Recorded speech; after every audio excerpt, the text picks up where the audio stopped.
The stable was dim, airy, almost barn-like. The sun came from windows high above her, casting shadows in the corners.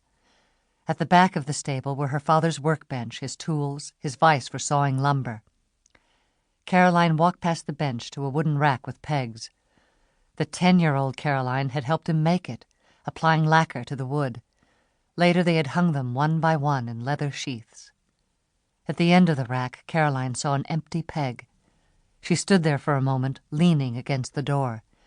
Perhaps she owed Betty and Larry an account of the day. Surely she owed that much to Brett. But right now she could not stay here. She walked to the telephone, reserved a room at the inn in the town of Resolve, and left. The air was warm, breezy. Brett handled the tiller of the rented catboat easily, hair curling in the wind. Sailing seemed to change her. On the drive to Lake Winnipesaukee she had been withdrawn. Now there was color in her face, a brightness to her eyes, and her movements were practiced yet instinctive. It was as though, like Caroline herself, physical action freed some part of her. They moored near Woodsman's Cove and sat across from each other in the stern, gazing out at the water and hills as the boat rocked fitfully at anchor. "How did it go with the prosecutor?" Brett asked. Caroline considered her answer. "He's short two things, both critical. He can't tie the knife to you, or, more important, come up with a reason for you to kill your boyfriend." "There isn't any," Brett said simply. "Would you have gone with him?" Caroline asked. Caroline saw a flicker in Brett's eyes. "I don't think I would have. Sometimes it was like I never knew what James was thinking or planning. He grew up protecting himself. I could understand that, but it's not a way to live." "Then why did you care for him?" Caroline began to ask. But this was not a lawyer's question. She realized that Brett was studying her with new attentiveness. "Why did you leave?" Brett asked.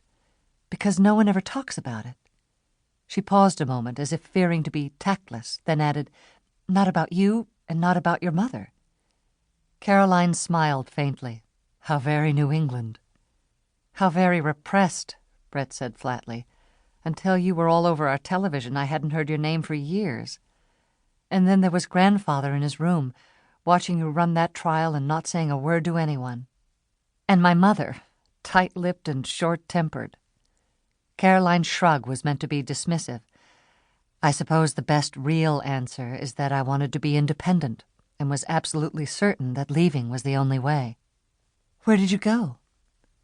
"I spent a year on Martha's Vineyard." Caroline made her tone casual, disinterested. "Then I went to San Francisco, enrolled in law school, and stayed." "How did you get by?" "I worked, and my mother had left me a little money from a life insurance policy. All I know about your mother is that she was French and died in an accident." Caroline found it easier to talk about her mother than herself. "French," she amended, "and Jewish." When the Germans invaded Paris during World War II, she explained, Nicole de Salier's parents had sold their home, her father had quit his job at the university, and they had moved to the Jewish quarter. One day Nicole came home to find that her entire family had been taken away. She never saw them again. For a long time, Brett said nothing. At length, she asked, "How was it that she married Grandfather?" "After his first wife died having your mother, I think he was a little lost. So he left Betty with an aunt and uncle and joined the Army JAG Corps. In post-war Paris, his job was investigating war crimes by Germans for the Nuremberg Tribunal. My mother was working as a translator for the Americans. My father fell in love with her." "Have you ever been married?" Brett asked. Caroline smiled. "Not even once." "Doesn't that ever get lonely?" "Not really.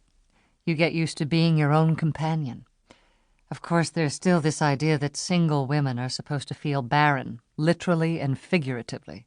Especially," she added with a sardonic twist, "if they compound their misery by being successful." Brett tilted her head. "Then you never wanted children?" Caroline shrugged again.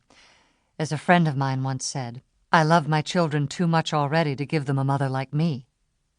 She stopped herself. Brett deserved better. "Perhaps I would have liked that.